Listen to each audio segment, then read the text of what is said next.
আচ্ছা, আপনারাও কি আমার মতো ঈদে একই ধরনের সেমাইয়ের রেসিপি বারবার খেতে খেতে বোর হয়ে যাচ্ছেন? বাসায় সেমাই রয়ে গেছে কিন্তু এটা দিয়ে কি বানাবো ভেবে পাচ্ছেন না? আমি তো আছি আপনাদের সাথে ইউনিক এবং নতুন কিছু রেসিপি শেয়ার করার জন্য। আসসালামু আলাইকুম everyone, welcome back to my channel. আজকে আমি তৈরি করব খুবই মজাদার একটি সেমাইয়ের পুডিং। বাসায় অবশিষ্ট বেঁচে যাওয়া সেমাইগুলো কিন্তু দেখা যায় নষ্টই হয়ে যায়, তবে এইভাবে যদি আপনারা এই ডেজার্টটা তৈরি করে একবার খেয়ে দেখেন, বিশ্বাস করুন আপনার সেমাই আর কোনোভাবেই নষ্ট হবে না। যেহেতু এখন গরমও পড়ে গেছে, ঠান্ডা ঠান্ডা এই পুডিংটা খেতেও বেশ মজা লাগবে। চলুন তাহলে ঝটপট রেসিপিটি দেখে আসি।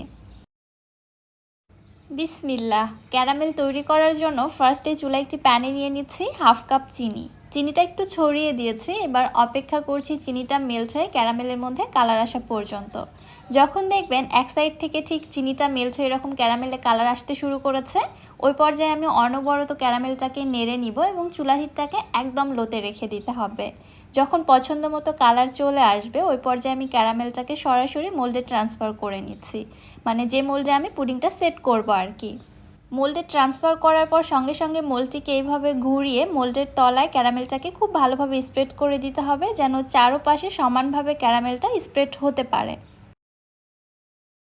ক্যারামেলটা স্প্রেড করার পর জাস্ট 1 থেকে 2 মিনিট অপেক্ষা করব। ক্যারামেলটা যেন সম্পূর্ণ ঠান্ডা হয়ে সেট না হয়ে যায়, এদিকটা লক্ষ্য রাখতে হবে। তার আগে এর মধ্যে আমি সেমাই লেয়ারটা দিয়ে দিব। এখানে আমি নিয়েছি 1 প্যাকেট লাচ্ছা সেমাই, তবে পুরোটা লাগবে না, আমি আমার পরিমাণ মতো এখানে দিয়ে দিচ্ছি। আপনারা চাইলে আপনাদের পছন্দ মতো এখানে সেমাইয়ের পরিমাণটা কমিয়ে বাড়িয়ে দিতে পারবেন।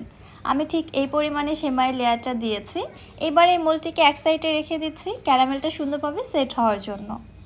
এবার একটি কাপে নিয়ে নিচ্ছি আমি 1 কাপ গুঁড়া দুধ। আমি আজকের পুডিংটা গুঁড়া দুধ দিয়ে তৈরি করব, তবে আপনারা এখানে লিকুইড দুধ দিয়ে ওই পুডিংটা তৈরি করতে পারবেন। দিয়ে দিচ্ছি 2 কাপ পানি। এখানে অবশ্যই কুসুম গরম পানিটা ব্যবহার করতে হবে। এবারে পানির সঙ্গে গুঁড়া দুধটাকে আমি খুব ভালোভাবে মিশিয়ে নিচ্ছি। আমি যে রেশিওগুলো এখানে ফলো করছি অবশ্যই আপনারাও সেইভাবেই ফলো করবেন, তাহলে পুডিংটা একদম পারফেক্ট হবে। আর হ্যাঁ, আপনারা যদি এখানে লিকুইড দুধ ব্যবহার করতে চান তাহলে 2 কাপ পরিমাণে লিকুইড দুধ ব্যবহার করবেন। এবার একটি মিক্সিং বলে নিচ্ছি রুম টেম্পারেচারে থাকা 3টি ডিম। ডিম যদি ফ্রিজে থাকে তাহলে পুডিং তৈরির আধা ঘন্টা আগে ফ্রিজ থেকে নামিয়ে রাখবেন। এরপর এর মধ্যে দিয়ে দিচ্ছি হাফ কাপ চিনি এবং ফ্লেভারের জন্য দিয়ে দিচ্ছি 1/4 টিস্পুন এলাচের গুঁড়া। এলাচের গুঁড়ার পরিবর্তে এখানে ভ্যানিলা এসেন্সও ব্যবহার করা যেতে পারে, তবে আমি যেহেতু সেমাই পুডিং তৈরি করছি এজন্য এখানে এলাচের গুঁড়াটাই প্রেফার করি। আর হ্যাঁ, মিষ্টিটা অবশ্যই আপনারা আপনাদের টেস্ট অনুযায়ী এখানে কমিয়ে বাড়িয়ে ব্যবহার করতে পারবেন। হাফ কাপ চিনিতে আমার কাছে মিষ্টিটা একদম পারফেক্ট লেগেছে। সব কিছু একসঙ্গে ভালোভাবে হুইস্ক করে নিচ্ছি যতক্ষণ না চিনিটা খুব ভালোভাবে মেল্ট হয়ে একসঙ্গে সব কিছু মিশে যাচ্ছে। এরপর এর মধ্যে দিয়ে দিচ্ছি দুধের মিশ্রণটা।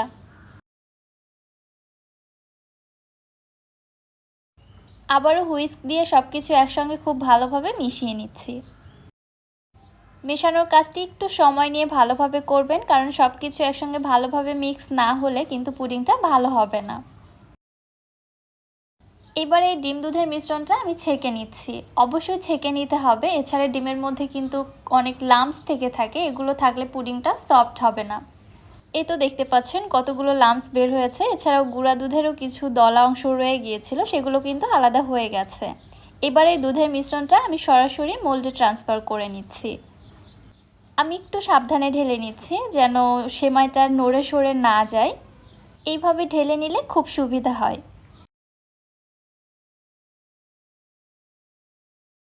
এই পর্যায়ে ঢাকনা দিয়ে ঢেকে দিব। আপনাদের মোল্ডে যদি ঢাকনা থাকে তাহলে ঢাকনা দিয়ে ঢেকে দিবেন, আর যদি ঢাকনা না থাকে তাহলে একটি সিলভার ফয়েল পেপার দিয়ে মুখটা খুব ভালোভাবে বন্ধ করে নেবেন। পুডিংটাকে ভাপিয়ে নেওয়ার জন্য চুলায় একটি প্যানে একটি স্ট্যান্ড বসিয়ে দিয়েছে। এবারে ঠিক স্ট্যান্ড বরাবর আমি এখানে পানি দিয়ে দিচ্ছি।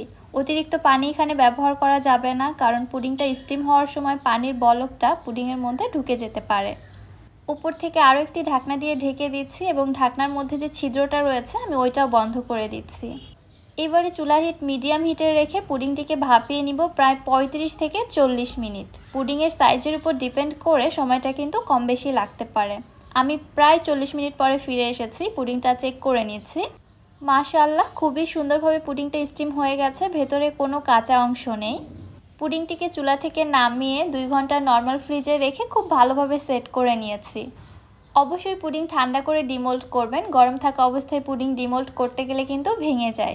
এবার আমি পুডিংটিকে ডিমোল্ড করে নিচ্ছি। তার আগে অবশ্যই নাইফ দিয়ে পুডিংটাকে মোল্ডের চার সাইড থেকে ছাড়িয়ে নিতে হবে, তারপর এভাবে ডিমোল্ড করতে হবে।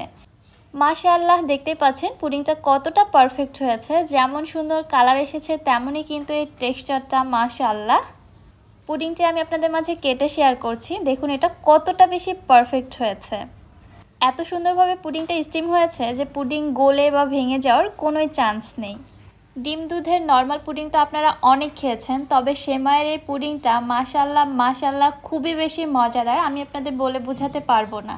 যারা এখনও খাননি আমি বলবো তারা অনেক কিছুই মিস করে গেছেন। পুডিং যে কত মজা হতে পারে এই রেসিপিটি ট্রাই করলে আপনারা বুঝতে পারবেন। রেসিপিটা আপনাদের কাছে কেমন লাগলো অবশ্যই আমাকে কমেন্ট করে জানাতে ভুলবেন না। আজকের মতো তাহলে এখানেই বিদায় নিচ্ছি। সবাই ভালো থাকবেন, সুস্থ থাকবেন। আল্লাহ হাফেজ।